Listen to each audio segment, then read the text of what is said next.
बांग्लादेश सरकार के care taker Mohammad Yunus और बांग्लादेश नेशनलिस्ट पार्टी बीएनपी की चीफ खालिदा जिया के बीच एक गुप्त समझौता हो चुका है और इसी के बाद खालिदा जिया के बेटे तारिक रहमान यह 19 साल बाद बांग्लादेश लौटे हैं। क्या है यह गुप्त समझौता और इसका भारत पर कितना असर होगा, साथ ही बांग्लादेश में हो रहे हिंदुओं पर हिंसा या अत्याचार यह कम होगा, इस पर क्या असर पड़ेगा, इसी पर हम आगे इस वीडियो में बात करेंगे।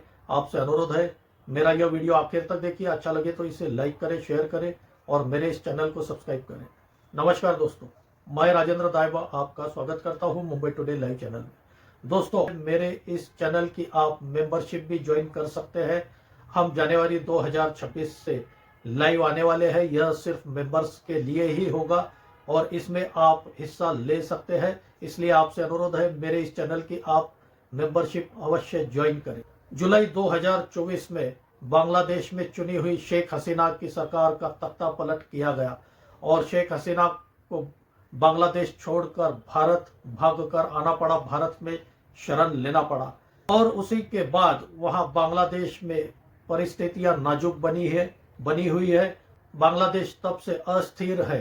शेख हसीना के बाद डीप स्टेट की कठपुतली मोहम्मद यूनुस को वहां की सरकार का केयर टेकर बनाया गया और तभी से मोहम्मद यूनुस बांग्लादेश में कट्टरपंथ को बढ़ावा दे रहे हैं और इसी के बाद बांग्लादेश में हिंदू विरोधी वातावरण तैयार हुआ। हिंदुओं के खिलाफ हिंसा बढ़ती जा रही है। मोहम्मद यूनुस यह अमेरिका की डीप स्टेट की कठपुतली है और इसीलिए उन्होंने भारत आने से पहले सबसे पहले चीन की यात्रा की थी। यहाँ तक कि जिस पाकिस्तान की सेना ने बांग्लादेश में कई लोगों की हत्या की, महिलाओं पर अत्याचार किया, आज उसी पाकिस्तान की गोद में बांग्लादेश जाकर बैठा हुआ नजर आ रहा है। आज उसी पाकिस्तान के साथ मिलकर बांग्लादेश या भारत के खिलाफ षड्यंत्र कर रहा है। पिछले कुछ दिनों में बांग्लादेश में मॉब लिंचिंग की घटनाएं बढ़ गई है। हमने देखा है किस तरह से बांग्लादेश में दीपू चंद्र दास की 2 से 3 हजार भीड़ ने पीट कर हत्या कर दी और उसे फिर जिंदा जलाया गया। उसके बाद से ही भारत में बांग्लादेश के खिलाफ, खासकर यूनुस सरकार के खिलाफ गुस्सा बढ़ता जा रहा है। हालांकि मोहम्मद यूनुस ने 12 फरवरी को बांग्लादेश में चुनाव कराने का ऐलान किया है और इसी के साथ मोहम्मद यूनुस ने बांग्लादेश नेशनलिस्ट पार्टी बीएनपी के साथ एक गुप्त समझौता किया है। मोहम्मद यूनुस ने इससे पहले शेख हसीना की पार्टी अवामी लीग पर चुनाव लड़ने से प्रतिबंध लगा दिया है और अब दूसरी ओर बीएनपी पार्टी की चीफ खालिदा जिया से उन्होंने गुप्त समझौता कर लिया है और इसी के बाद 19 साल बाद खालिदा जिया के बेटे तारिक अनवर यह बांग्लादेश पहुंचे हैं। एक तरह से कहे तो बांग्लादेश में उन्हें प्रधानमंत्री के रूप में कल प्रोजेक्ट किया गया है। जिस तरह से उनका स्वागत किया गया बांग्लादेश में, बीएनपी ने पूरी तैयारी कर ली थी उन्हें प्रधानमंत्री के रूप में प्रोजेक्ट करने के लिए।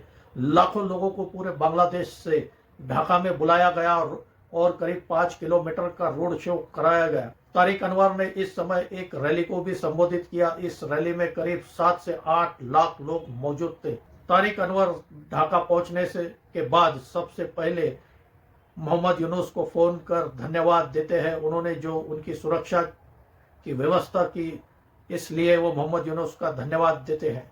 2007 से हालांकि तारिक रहमान यह बांग्लादेश के जेल में थे, लेकिन 2008 में इलाज कराने के लिए उन्हें बांग्लादेश की सुप्रीम कोर्ट ने इजाजत दे दी और 2008 के बाद वे लंदन चले गए थे। मोहम्मद यूनुस ने बड़ी चालाकी से यह सब जाल बिछाया है और यह सब चाल चली है। एक तरफ मोहम्मद यूनुस ने शेख हसीना की पार्टी अवामी लीग को चुनाव लड़ने से प्रतिबंध बैन कर दिया है, दूसरी ओर खालिदा जिया के साथ उन्होंने हाथ मिलाया है। अब इससे साफ है कि बांग्लादेश में अब बीएनपी का कोई भी विरोध करने वाला नहीं है और एक तरह से कहे तो आने वाले चुनाव में बीएनपी की ही जीत होनी है। बांग्लादेश में बीएनपी की ही सरकार बननी है और इसमें कोई शक नहीं कि तारिक रहमानी अब बांग्लादेश के अगले प्रधानमंत्री होंगे। एक तरह से कहे तो मोहम्मद यूनुस अब अपनी कठपुतली को बांग्लादेश में प्रधानमंत्री बनाने जा रहे हैं। हालांकि तारिक रहमान ने कल अपने भाषण में कहा है कि बांग्लादेश पर जितना मुसलमानों का हक है उतना ही बौद्ध, क्रिश्चियन और हिंदुओं का भी हक है। और उन्होंने आह्वान भी किया कि हिंदुओं पर हिंसा तुरंत रुकनी चाहिए। देखते हैं आने वाले 2-3 महीने में यह स्पष्ट हो जाएगा तारिक रहमान के प्रधानमंत्री बनने के बाद बांग्लादेश में क्या हालात बदलते हैं और हिंदुओं पर अत्याचार कम होता है या नहीं। इस पर हम आगे बात करेंगे। दोस्तों, मेरी यह जानकारी आपको अच्छी लगी हो तो इसे लाइक करें, शेयर करें और मेरे इस चैनल को सब्सक्राइब करें। आज यही रुकते हैं। धन्यवाद।